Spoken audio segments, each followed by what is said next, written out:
Hello everybody. I hope that all of you would be living this beautiful life and not just existing somewhere. तो दोस्तों आज का video एक बहुत ही important topic के बारे में है। यूनियन बजट 2020 में गवर्नमेंट ऑफ इंडिया ने एनआरए को सेटअप करने की बात कही है। नेशनल रिक्रूटमेंट एजेंसी जो कि एग्ज़ाम कंडक्ट करवाएगी सीईटी का कॉमन एलिजिबिलिटी टेस्ट, जिसके अंतर्गत जितने भी बैंकिंग, रेलवेज़ और एसएससी के एग्ज़ाम्स होते हैं, जितने भी सरकारी नौकरी के एग्ज़ाम्स होते हैं, वो अब सीईटी के माध्यम से एनआरए कंडक्ट करवाएगा।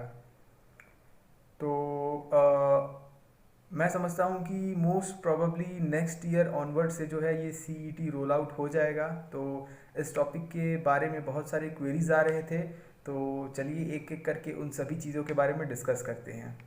दोस्तों सबसे पहले जो डाउट हमारा ये है कि जो एग्ज़ाम्स आईबीपीएस कंडक्ट करवा रहा था, फॉर एग्जांपल बैंकिंग के लिए, या फिर स्टाफ सिलेक्शन कमीशन कंडक्ट करवा रहे थे, इन सब बॉडीज़ का क्या होगा after CET and NRA are coming into existence. तो क्या होगा इन सारी बॉडीज़ का?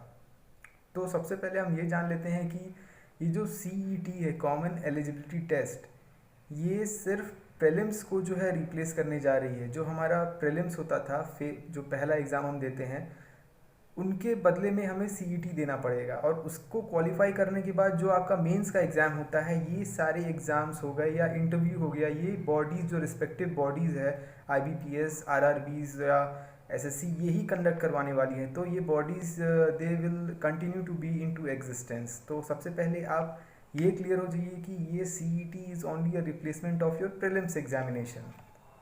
अब दोस्तों हम बात करते हैं कि बहुत सारे जो मेरे फ्रेंड्स हैं वो मुझसे पूछते हैं कि सर मैंने पिछले 2 साल से 3 साल से बैंकिंग की तैयारी कर रहा हूँ या रेलवेज़ की तैयारी कर रहा हूँ, और ऑल ऑफ अ सडन ये जो सीईटी एग्ज़ाम आ जाएगा, तो इतनी सालों की मेरी मेहनत जो है वो वेस्ट हो जाएगी, क्योंकि पूरा का पूरा पैटर्न चेंज हो जाने वाला है।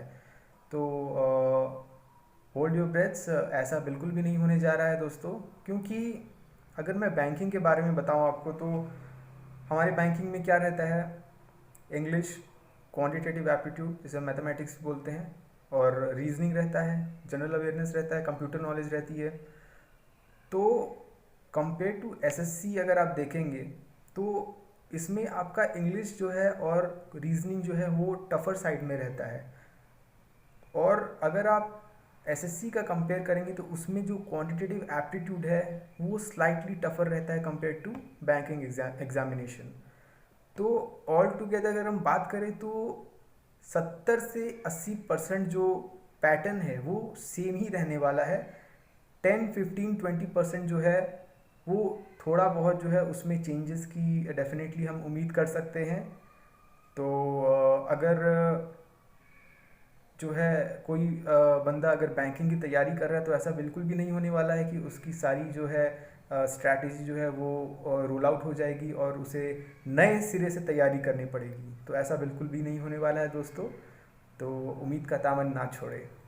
और एक क्वेरी जो है दोस्तों ये भी है कि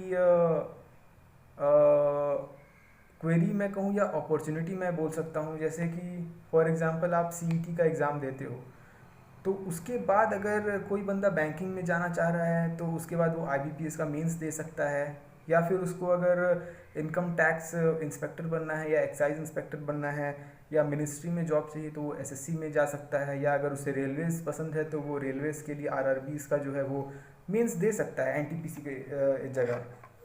तो आपके लिए ज़्यादा अपॉर्चुनिटीज़ जो है वो खुलने वाली है, आपके लिए बहुत सारे दरवाजे खुल जाएंगे।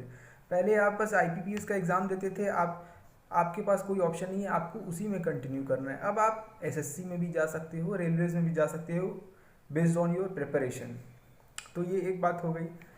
और दोस्तों सबसे इम्पोर्टेंट बात तो ये है कि आपको जो है वो चेंज को अडेप्ट करना पड़ेगा।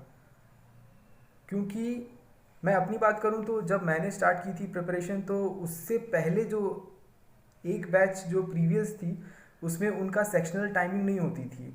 They had overall timing of prelims में जो है उनका 60 मिनट्स रहता था, लेकिन हमारे टाइम से 20 में डिवाइड कर दिया गया। अब आप बताओ इंग्लिश में 20 मिनट्स में मैं क्या करूँगा?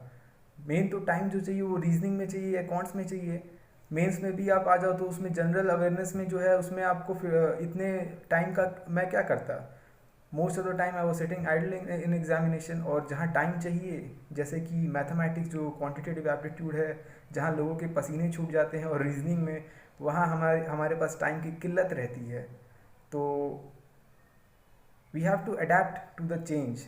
नहीं तो अगर आप समय को, हालात को और गवर्नमेंट को कोसते रह जाओगे, दूसरों में खामी निकालते रह जाओगे ना, तो वो जो बंदा जो 12 घंटे 14 घंटे पढ़ाई कर रहा है वो आपकी सीट निकाल कर ले जाएगा और आप समय को कोसते ही रह जाओगे दोस्तों।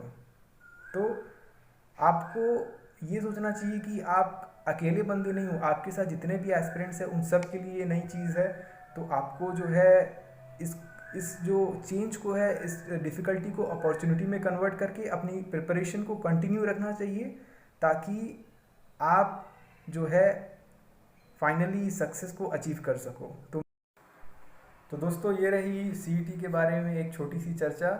और अगर आपकी कोई भी क्वेरीज है तो आप कमेंट डाउन करके उन्हें लिख सकते हैं, और मैं कोशिश करता हूं कि मैं सभी कमेंट्स को पढूं और उनका सही आंसर आप तक पहुंचा सकूं दोस्तों। इसी तरह हंसते रहिए, खिलखिलाते रहिए और ज़िंदगी का लुत्फ़ उठाते रहिए। जय हिंद, वंदे मातरम।